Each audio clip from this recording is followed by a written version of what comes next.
अस्सलाम वालेकुम। तो दोस्तों आज की इस वीडियो में हम डिस्कस करने जा रहे हैं एक बायोग्राफी जॉन डन की। वो एक मेटाफिजिकल पोएट थे। तो हम इन चीज़ों को सबको देखेंगे, उनका थीम देखेंगे, उनके करैक्टरिस्टिक्स देखेंगे, पोइट्री देखेंगे, ठीक है, उनके नोटेबल वर्क्स देखेंगे और उनकी पर्सनल थोड़ी बहुत पर्सनल लाइफ को भी डिस्कस करेंगे। तो शुरू करते हैं बिना टाइम वेस्ट किए। तो biography of John Donne. John Donne 2 जनवरी 1572 में पैदा हुए। उनका तल्लुक रोमन कैथोलिक ख़ानदान से था। उस वक़्त जो रोमन कैथोलिक थे, उनका जो रिलीजन था उसे फ़ॉलो करना क्या था, इल्लीगल था। तो जो लोग रोमन कैथोलिक को फ़ॉलो करते थे उनके साथ फिर सलूक भी वैसा किया जाता था। लाइक उनको जो सिटीज़ के राइट्स होते हैं, सिटीज़न के जो राइट्स होते हैं वो उनको प्रॉपर्ली नहीं मिलते थे। उनकी एजुकेशन डिस्टर्ब होती थी, उनकी अपनी लाइफ डिस्टर्ब होती थी। वो जो है वो अपनी जो मजहबी रसूमात हैं वहाँ पे वो ओपनली नहीं कर सकते थे क्योंकि वो इल्लीगल थी। तो उनको मतलब कि ना इतना ज़्यादा राइट्स वगैरह भी नहीं मिलते थे। तो जॉन डन के बाप का नाम भी जॉन डन ही था। वो एक मर्चेंट थे। जब जॉन डन सिर्फ 4 साल के थे तो उनके बाप की डेथ हो गई थी। उनकी माँ का नाम था एलिज़ाबेथ हेवुड। तो उन पे सारी जिम्मेदारियाँ आ गई। वो अकेली बच्चों को बड़ा करे, उन्हें पढ़ाए, उन्हें, तो ये उसके लिए बहुत टफ था। तो वो ऐसा कर ही नहीं सकती थी अकेली माँ लड़की जो है, अकेली औरत, ठीक है। तो उसने क्या किया, उसने दूसरी शादी कर ली। अब एलिज़ाबेथ हेवुड हेवुड एक फेमस अपने दौर का प्ले राइट थे। तो इसलिए जॉन हेवुड की बेटी जॉन डन की माँ वो क्या थी, वो भी एक लिटरेरी पर्सन थी। अब सर थॉमस मोर को तो आप जानते होंगे, जिन्होंने यूटोपिया लिखा था, ठीक है। तो उनके भी जो तल्लुकात थे, उनके कनेक्शन थे जॉन डन की माँ के साथ, इसलिए जॉन डन एक लिटरेरी फैमिली से तल्लुक़ रखते थे। उन्होंने कैम्ब्रिज से जॉन डन ने अपनी तलीम ली, लेकिन कैथोलिक फैमिली की वजह से वो अपने बोर्ड ऑफ इंस्टीट्यूट से डिग्री ना ले सके। अब ये नहीं था कि वो जो लोग ग्रेजुएट होते हैं उनको डिग्री नहीं मिलती थी, बल्कि उस वक्त ये था कि वहाँ पे एक सिस्टम था। एक ग्रेजुएट होने को वाले को एक ओथ लेनी पड़ती है, ओथ ऑफ सुप्रीमेसी। वो लेना उनके लिए ज़रूरी होता है। अब ये ओथ क्या थी, ठीक है, इस ओथ को लेने से जॉन डन ने मना कर दिया। अब ओथ क्या थी, ये ओथ जो थी वो किंग हेनरी 8 ने ये लेके आया था। इंग्लैंड का वो राजा था और उसने ये कहा था कि इंग्लैंड में राजा और रानी जो भी है ना, वो चर्च ऑफ इंग्लैंड का सुप्रीम उनको माना जाए। तो ये ओथ लेनी पड़ती थी और ये कैथोलिक था तो इसने इनकार कर दिया कि मैं ये ओथ नहीं लूँगा, ठीक है। और आपको पता है जैसे कि जो कैथोलिक रिलीजन के हैं उनको तो वैसे ही फिर वो किस तरह माना जाता था, उनके राइट्स नहीं मिलते थे, उनके साथ जिस तरह का सलूक किया जाता था। तो जब इसने इनकार कर दिया तो फिर इसको डिग्री नहीं मिली, ठीक है। तो तलीम ख़त्म होने के बाद जॉन डन ने क्या किया कि अपना ज़्यादा से ज़्यादा वक्त क्या कहाँ पे गुजारा, ट्रैवलिंग में और लिटरेचर में गुजारा। वो इटली और स्पेन वगैरह घूमने गए और पता नहीं कहाँ कहाँ घूमे, शायद यूरोप से बाहर भी गए थे। 25 की उम्र तक आते आते ये अपनी डिप्लोमेटिक कैरियर के लिए तैयार हो गए थे। फिर आने वाले 2 से 4 साल में इन्हें प्यार हो गया एनी मोर से। 1601 में जॉन डन ने शादी कर ली बगैर किसी को बताए, जिसकी वजह से इन्हें बहुत सी मुश्किलात, बहुत ज़्यादा सफ़र करना पड़ा था, ठीक है। और इनकी जो मैरिज लाइफ थी वो भी डिस्टर्ब हुई, उनकी अपनी पर्सनल लाइफ भी डिस्टर्ब हुई, उनकी जो सोशल लाइफ थी वो भी डिस्टर्ब होगी। वो कैसे, वो मैं आपको बताता हूँ। एनी मोर की बाप ने उनकी इस शादी को माना नहीं। वो इस शादी के ख़िलाफ़ थे क्योंकि उनके ख़ानदान एक दूसरे से मिलते नहीं थे। उनके आपस में मतलब दरार थी, मुश्किलात थे, लड़ाई थी, झगड़े थे, जिसकी वजह से वो उनके ख़ानदान आपस में मिलते नहीं थे। और फिर एनी मोर के बाप ने जॉन डन के बढ़ते हुए कैरियर को, जो कि अभी स्टार्ट हो रहा था, उसको मतलब कि बर्बाद कर दिया। वो कैसे कि उनको इस वजह से मतलब इस शादी की वजह से जेल भी जाना पड़ा, लेकिन वो जल्द ही रिलीज़ हो गए। इस दौरान वो नौकरी से भी गए और एक सादा सी ज़िंदगी गुजारने लगे। उन्होंने अपनी मैरिड लाइफ बहुत गरीबी में उनको निकाला है। वो एक लॉयर बन गए थे लेकिन फिर भी हालात ठीक नहीं हो रहे थे। और 16 साल की उम्र में, 16 साल में एनी मोर ने 12 बच्चों को जन्म दिया, जिसमें से 2 बच्चे जो गुजर गए। और उस वक़्त में जॉन डन ने लिखना शुरू कर दिया, लेकिन वो पब्लिश नहीं करवा रहे थे। एनी मोर जब अपने 12वें बच्चे को जन्म दे रही थी तो 1617 को उनकी वफ़ात हो गई। जॉन डन को अपनी बीवी से बहुत ज़्यादा प्यार था, बहुत ज़्यादा प्रेम था, वो बहुत ज़्यादा मोहब्बत करते थे। उसके साथ उनका स्पिरिचुअल रिलेशन भी था। तो उन्होंने फिर क्या किया कि अपने बच्चों के सामने कसम खाई कि वो लाइफ में दूसरी शादी नहीं करेंगे। उनको अपनी बीवी के जाने का बहुत दुख था और ये दुख आप उनकी पोइट्री में देख सकते हैं। उन्होंने एक राइटिंग लिखी थी द होली सोनेट 17। उनमें वो अपने इशारों को, अपने गम को बयान करते हैं अपनी बीवी के गुजर जाने के बाद। अब अगर हम उनके कैरियर की बात करें, कैरियर पर नज़र डालें, तो 1602 में ये पार्लियामेंट के मेंबर बन गए, लेकिन वहाँ पे उन्हें कुछ ख़ास फेम नहीं मिला, कोई ख़ास जो है वो किसी की नज़रों में नहीं आए। तो मेंबर ऑफ पार्लियामेंट तो थे, लेकिन क्या थे, पेएबल नहीं थे, इनको पे वगैरह भी नहीं मिलती थी। तो फिर क्या था कि 1603 में ये एलिजाबेथ फर्स्ट की वफ़ात जब हुई, तो इस पर जॉन डन ने कुछ पैसे वाले, यानी कि कुछ दोस्तों के लिए ना, जो लोग पे करके पोम्स लिखवाते थे, पोइट्रीज़ लिखवाते थे, तो उनके लिए इसने काम किया।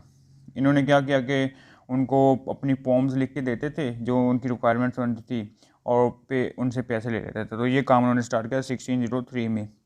उसके बाद 1610 और 1611 में इन्होंने मज़ीद पोम्स लिखी। फिर 23 जनवरी 1650 को वो चर्च के प्रीस्ट बन गए, और फिर 1621 में वो एसटी पॉल में डीन बने, और फिर इनकी 31 मार्च 1631 में वफ़ात हो गई, और ओल्ड एसटी पॉल में इन्हें दफनाया गया। तो ये था जॉन डन का एक ब्रीफली कैरियर जिसको हमने डिस्कस किया। ठीक है, अब हमें भी हम इसके सिर्फ करेक्ट जो है कैरियर देखा है कि इसने कैरियर का कहाँ से लेकर कहाँ कब इसका अरूज था, कब जवाल था, किस तरह इन्होंने सफ़र किया, ये सब चीज़ें। अब हम डिस्कस करने जा रहे हैं मेटाफिज़िकल पोइट्री। क्योंकि जॉन डन एक मेटाफिज़िकल पोइट थे, उस वजह से पहले हमारे लिए ये समझना ज़रूरी है कि मेटाफिज़िकल पोइट्री होती क्या है। इस अब यहाँ में मैं कुछ कैरेक्टरिस्टिक्स बताऊँगा, तो सब जिसमें सबसे पहले आ जाता है यूज़ ऑफ इमेजरी। मतलब जो मेटाफिज़िकल पोइट्री है उसमें इमेजिनेशन ज़्यादा से ज़्यादा इस्तेमाल होती है। मतलब रियलिटी बेस नहीं होता, जैसे कि लव पोम्स हैं उसमें ज़्यादातर इमेजिनेशन होती है। ठीक है, और डिफरेंट तरह की पोम्स हैं, तो लोग चीज़ों को कंप्लीट करने के लिए, चीज़ों को जस्टिफाई करने के लिए, उनको अंडरस्टैंडेबल करने के लिए इमेजरी को यूज़ करते हैं, उनको मोर ब्यूटीफुल बनाने के लिए इमेजरी को यूज़ करते हैं। तो यूज़ ऑफ इमेजरी किस में यूज़ होता था? मेटाफिज़िकल पोइट्री की एक अहम करेक्टरिस्टिक्स है इमेजरी का यूज़। तो मेटाफिज़िकल जो राइटर थे वो अपने पोम्स में, अपनी राइटिंग में इमेजरी का यूज़ करते थे। तो फर्स्ट पॉइंट ये है कि वहाँ पे मेटाफिज़िकल पोइट्री में इमेजरी का बहुत ज़्यादा इस्तेमाल होगा। अब सेकंड पॉइंट क्या होता है, जो सेकंड कैरेक्टरिस्टिक्स है मेटाफिज़िकल पोइट्री की, वो है कंसीट। मेटाफिज़िकल पोइट्री में कंसीट का इस्तेमाल होता है, मतलब एक रिलेशन का दूसरे को कंपेयर करना, मतलब एक कंट्राडिक्शनल जो होती है ना, कंट्राडिक्शनल लाइन, लाइक कंपेयर करना, मुआवजना करना एक चीज़ का दूसरे के साथ, तो ये चीज़। ठीक है, इसके बाद आता है हाइपरबोल, मतलब किसी चीज़ को एग्जैजुरेट करना, बढ़ा चढ़ा के बयान करना। अब जैसे हम देख कहते हैं कि यहाँ पे अगर एक को एक बात बताई जाए तो वो आगे से 10 लगा के सुनाता, तो ये चीज़ें कि एक मुंह से एक बात निकली और दूसरे तक आते आते वो बात कितनी बदल जाती है, तो बढ़ा चढ़ा के लोग बयान करते हैं। तो ये चीज़ था हाइपरबोल। क्या होता है कि एग्जैजुरेशन करना। ठीक है, किसी चीज़ को बढ़ा चढ़ा के बयान करना, लाइक काफ़ी ज़्यादा एक्सप्लेन कर देना उस चीज़ के बारे में। तो हाइपरबोल का भी इस्तेमाल बहुत ज़्यादा था। अब जैसे कि मैंने बताया कि कौन कौन सी कैरेक्टरिस्टिक आ गई, सबसे पहले आ गई यूज़ ऑफ इमेजरी, दूसरे नंबर पर कंसीट, कंसीट मतलब कंपेयर करना रिलेशंस का, तीसरे नंबर पे हाइपरबोल। उसके बाद आता है क्या कि जो मेटाफिज़िकल पोइट्री थी वो हाईली इंटेलेक्चुअल थी। मतलब जो राइटर्स हैं वो अपनी फ़िलासफ़ीज़ को बहुत ज़्यादा बयान करते हैं, अपनी फ़िलासफ़ीज़ को। इसके बाद आता है आर्गूमेंट्स, उसमें आर्गूमेंट्स वगैरह करते हैं, अपनी फ़िलासफ़ीज़ बनाते हैं। एक दानिश्वर तरीके से लोग जो हैं ना वो ही समझ सकते हैं इस चीज़ को। तो ये इस तरह मेटाफिज़िकल पोइट्री है कि इसमें सबसे पहले उन्होंने क्या यूज़ किया, यूज़ ऑफ इमेजरी, उसके बाद कंसीट, उसके बाद हाइपरबोल, फिर वो अपने फ़िलासफ़ीज़ को, क्योंकि ये हाईली इंटेलेक्चुअल है, उसके बाद वो आर्गूमेंट्स के वो आर्गूमेंट्स करते हैं। आर्गूमेंट्स के बाद मेटाफिज़िकल पोइट्री में थीम्स कौन से इस्तेमाल होते हैं, ये भी बहुत इंपॉर्टेंट चीज़ है कि उनमें थीम कौन से होते हैं। तो उनमें मेटाफिज़िकल पोइट्री में जो थीम्स होती हैं उनमें love, lust, God, religion, spirituality, और किसी भी चीज़ के जो है वो एग्जिस्टेंस, ठीक है, उसके रिलेटेड होता है। यानी कि लव, लस्ट, ठीक है, गॉड के बारे में हो सकता है, रिलीजन्स के बारे में हो सकता है, स्पिरिचुअलिटी के बारे में हो सकता है, और एग्जिस्टेंस किसी की मौजूदगी या अदम मौजूदगी इस रिलेटेड होता है। तो ये फोकस करता है किस चीज़ पे, थॉट्स पे। ठीक है, और ड्रामेटिक उसकी ओपनिंग होती है। मेटाफिज़िकल पोइट्री का जो मेन फोकस है वो उसकी लैंग्वेज है, यानी वो किस लैंग्वेज में है, उसकी लैंग्वेज सिंपल है, ठीक है, फॉर हाई क्लास है या किस क्लास है, स्टाइल पे होता है उनका फोकस, थॉट्स पे होता है। तो ये सब चीज़ें। अब करेक्टरिस्टिक्स और जो टेक्निक्स हैं पोइट्री की, मेटाफिजिकल पोइट्री में इस्तेमाल होती हैं, जॉन डन की जो पोइट्री थी उसमें उसका भी यही स्टाइल था। वो इसी अंदाज में और इसी वे में और इन्हीं थीम्स को लेके, इन्हीं करेक्टरिस्टिक्स को लेके अपनी पोइट्री लिखता था। और इसी वजह से John Donne as a metaphysical poet मशहूर थे। ज़्यादातर उन्होंने जो पोम्स लिखी थी वो लव पोम थी। John Donne as a metaphysical poet. अब मैं आपको बताऊंगा कि जॉन डन को मेटाफिजिकल पोइट क्यों कहा गया है। ऑफ कोर्स मैं बताया कि मेटाफिजिकल पोइट्री की करेक्टरिस्टिक के बारे में कि ये जितनी भी करेक्टरिस्टिक हैं वो सब जॉन डन की पोइट्री में मिलती हैं। इन्होंने इमेजिनेशन का बहुत इस्तेमाल किया है अपनी पोइट्री में, जैसे कि गुड मॉरो और विलेसिडिक्शन फॉरबिडन मॉर्निंग, वो एक कंसीट का बहुत ज़्यादा इस्तेमाल किया इन्होंने अपनी पोइट्री में। हाइपरबोल का इस्तेमाल किया है। उनकी जो पोइट्री है वो हाईली इंटेलेक्चुअल है। आर्गूमेंट ऑफ रीज़न को उन्होंने इस्तेमाल किया है, मतलब एक रीज़न्स दी हैं और उस पर आर्गूमेंट किया है, इस पर डिबेट किया है कि ये चीज़ें इस तरह किस तरह हो सकती हैं। तो ये चीज़ें और इमोशंस को बैलेंस करने के लिए उन्होंने आर्गूमेंट्स वगैरह भी रखे हैं। तो ये चीज़ें उन्होंने अपनी पोइट्री में इस्तेमाल की। उन्होंने उनको एज अ मेटाफिजिकल पोइट माना जाता है और बड़े मशहूर हैं इस चीज़ में। और मेटाफिजिकल पोइट्री में बस उन्हीं का नाम ज़्यादा मशहूर है और ये एक इम्पॉर्टेंट और फेमस राइटर हैं एज अ मेटाफिजिकल पोइट्स। तो थीम्स की बात करें अगर, जॉन डन के थीम, उनके पोइट्री का थीम, उनकी राइटिंग्स का थीम, तो उनके थीम्स में स्पिरिचुअलिटी यूज़ की उन्होंने, रिलीजन को अपना थीम बनाया है और लव के बारे में उन्होंने बहुत ज़्यादा, उनकी बहुत सारी पोम जो है लव पे बेस करती हैं, तो लव भी उनका एक इम्पॉर्टेंट थीम रहा है।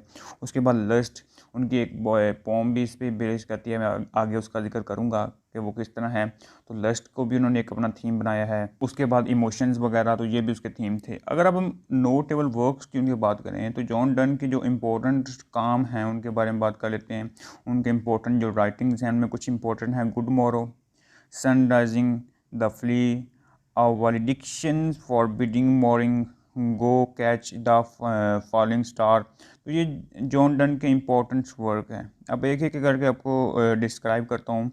तो सबसे पहले आ जाती है गुड मॉरो। ये जॉन डन की अर्लियर वर्क था और इसे 1633 में इसे पब्लिश करवाया गया। मैंने बताया ना कि जब वो क्या था, पार्लियामेंट में था, उसकी अर्ली कैरियर में वो जो राइटिंग्स थी वो लिखता था लेकिन पब्लिश नहीं करवाता था। तो पब्लिश उसे कब करवाया गया? After his death. उसकी डेथ हो गई थी 1631 में, तो 1633 में उन चीज़ों को पब्लिश करवाया गया जिसकी वजह से उसको फेम मिली। उसकी लाइफ में उसको उतना फेम नहीं मिला जितना उसके मरने के बाद उसको फेम मिला था। तो ये चीज़ थी। अब ये क्या था गुड मोरो, ठीक है, ये songs, sonnet and song collection था और इसमें फेमस पोम, बहुत ज़्यादा फेमस पोम थी। ये एक मॉर्निंग लव पोम है। ये पोम टोटल 21 लाइन पर मुश्तमिल है जिसमें 3 स्टांजाज हैं। उसको 3 स्टांजा में डिवाइड किया गया है। ये एक लंबी पोम है। इसमें लवर अपने बिलव्ड से बात कर रहा है और अपने लव के बारे में डिस्कस कर रहे हैं। इसमें जॉन डन ने पोम में क्या थीम रखा है? लव का थीम रखा है, ठीक है। इसके बाद जॉन डन का literary work, important literary work क्या है कि वो द सन राइजिंग। इस पोम में को 1633 में, यानी इसको भी 33 में पब्लिश करवाया गया था, ठीक है। और इस ये क्या है कि ये भी सोनेट कलेक्शन सॉन्ग्स हैं, ठीक है। ये 30 लाइन्स की पोम है जो कि 3 to 10 लाइन्स स्टांजा पर मुश्तमिल है, यानी कि इसमें 10 लाइन स्टांजा है और 3 स्टांजा इसमें है। इस पोम का जो थीम है वो है द अथॉरिटी ऑफ लव। इस पोम में पोइट क्या बताता है कि वो सन से बातें कर रहा है, कन्वर्सेशन कर रहा है। वो कन्वर्सेशन खुशी की नहीं है बल्कि किस चीज़ की है? वो है सन से कंप्लेन कर रहा है कि यहाँ पे द सनराइजिंग का मतलब है कि सूरज का उगना। तो पोइट यहाँ सूरज के निकलने और नए दिन के आने की खुश से वो खुश नहीं है बल्कि अफसरदा है और उसे बता रहा है कि भाई सूरज साहब आप क्यों आए हैं, ठीक है, कि तुम रोज़ रोज़ आके मुझे और मेरी लव को परेशान करते हो, दिन लेके आते हो, हम इतने मज़े से सो रहे होते हैं, हमें डिस्टर्ब करते हो। तो ये कंप्लेन कर रहा है इस पोम में राइटर किससे? सूरज से। अब हम अनदर पोम पे फोकस करते हैं जो उन्होंने, उनका बहुत फेमस वर्क था द फ्ली। ये जो पोम है ये कब लिखी गई ये अननोन है, लेकिन माना ये जाता है कि ये पोम 1590s में लिखा गया इसको, और ये भी पब्लिश कब हुई थी? 1633 में। ये पोम जो है 3 स्टांजा पर मुश्तमिल है। ये एक लव पोम है, इरोटिक है, क्योंकि इसमें लवर है उसका और उसकी लव है और वो लव मेकिंग करने के लिए क्या कर रहे हैं? वो एडवांस करना चाह रहे हैं इस चीज़ को, इरोटिक को, लाइक मेटाफिजिकल इसलिए है क्योंकि इसमें आर्गूमेंट्स हो रहे हैं अपनी लवर के लिए। और अब इस पोम का क्या है कि वो बैकग्राउंड बताता हूँ। इस पोम में क्या होता है कि इस पोम के 3 स्टैंजास हैं, हर स्टैंजा में 9 लाइन है। ये टोटल 27 लाइन पर मुश्तमिल एक छोटी सी पोम है। इसका बैकग्राउंड ये कि एक पोइट है, उसका ये बिलव्ड है, और पोइट जो है वो अपने लवर के साथ इंटरनेट का होना चाहता है, उसके साथ सेक्सुअली रिलेशनशिप बनाना चाहता है, लेकिन वो एग्री नहीं हो रही। तो क्या करता है कि छोटा सा वाक़या होता है, तो इस वाक़या को इस आर्गूमेंट के साथ बेस बनाता है, ठीक है, एक छोटी सी फ्ली को लेके आता है और पोम का नाम भी द फ्ली ही रखता है। तो ये इस पोम का बैकग्राउंड था। बाकी इस पोम पे अलग से भी वीडियो बनाई जा सकती है अगर आप चाहते हैं तो, लेकिन अभी तो हम जस्ट जॉन डन को एज अ पोइट पढ़ रहे हैं ना, तो इसलिए फिर ज़्यादा डिटेल में मैं जाना नहीं चाहता कि वीडियो जो है वो लंबी हो जाएगी और हम राइटर के बारे में जो है वो इम्पोर्टेंट बातें मिस कर देंगे, इसलिए। तो जो नेक्स्ट इम्पोर्टेंट लिटरेरी वर्क है जिसकी हम बात करने जा रहे हैं वो है अ वेलडिक्शन फॉरबिडिंग मॉर्निंग। ये भी जॉन डन का फेमस पोम में से एक है। ये पोम जॉन डन ने अपनी बीवी एनी मोर के लिए लिखी थी। मैंने आपको बताया था ना, जो जॉन डन थे वो अपनी बीवी से बहुत ज़्यादा प्यार करते थे, वो उनकी लव मैरिज थी, ठीक है, तो उनके वफ़ात का भी उन्हें बहुत ज़्यादा दुख था। तो ये पोम है जब उनकी बीवी हयात थी, इस वक्त जब वो फ्रांस जा रहे थे अपनी बीवी को छोड़कर, अपनी बीवी से जुदा हो रहे थे। तो इस वजह से उनकी बीवी जो है नी मोर वो बहुत ज़्यादा दुखी हो जाती हैं। तो उनको गम को कम करने के लिए ना वो कहते हैं कि हमारा जो प्यार है ना वो स्पिरिचुअल है, क्योंकि हम स्पिरिचुअल हैं तो हम कभी जुदा नहीं हो सकते। उन्होंने कहा कि हमारे दरमियान जो फासले हैं, हमारा जो प्यार है, उसमें फ़ासला मैटर नहीं करता। वो दोनों जो हैं उन कहते हैं कि हमारा प्यार फिज़िकल नहीं होगा, लेकिन हम स्पिरिचुअल फिर भी साथ होंगे। तो ये चीज़ें वो बयान करते हैं। अब ये सारी पोम जो हैं इसी तरह लिखी गई है। इस पोम में क्या है कि विडिक्शन का बताया हुआ, गुड बाय बोलना, इस पर ये पोम लिखी गई। तो ये पोम 1611 में लिखी गई, लेकिन इसे पब्लिश कब करवाया गया? जॉन डन की वफ़ात के बाद, यानी इसे भी 1633 में या इन दिनों में पब्लिश करवाया गया। उसके बाद हम इनकी एक और फेमस पोम को डिस्कस करते हैं, go and catch the falling star. इस पोम को 1633 में पब्लिश किया गया। ये पोम जो है टोटल 27 लाइन पर मुश्तमिल है, यानी कि 27 लाइन पर मुश्तमिल है, और इसके 3 लाइन का स्टांजा में बांटी गई है। इसका जो राइम स्कीम है वो है A B C D D D. दोबारा रिपीट कर देता हूँ, A B C D D D. और जो इस पोम का थीम है वो है वुमेन्स इनफिडेलिटी, यानी औरतों की बेवफाई। इस पोम में जॉन डन बताते हैं कि जो खूबसूरत लड़कियां हैं वो कभी किसी से सच्चा प्यार नहीं करती, हमेशा दूसरे लोगों को धोखा देती हैं और एक नए लवर की तलाश करती हैं। पोइट का ये मानना है कि अगर कोई लड़की खूबसूरत है तो वो अपने लवर को धोखा देगी और किसी और लवर के साथ चली जाएगी। इस इन्वान पर जॉन डन ने ये पोम लिखी थी। अब जो जॉन डन हैं ये स्टार कर रहे हैं सोसाइटी को, और क्योंकि उस वक्त की जो सोसाइटी है वो इस तरह की है, ठीक है, कि जो लोग हैं वो लॉयल नहीं थे, वो जस्ट पैसे के लिए एक दूसरे के साथ मतलब चेंज होते रहते थे। तो उस टाइम की सोसाइटी को अगर हम आज की सोसाइटी के साथ रिलेट करें तो हमें आज कुछ वही कुछ मिल रहा है तो जो पहले था।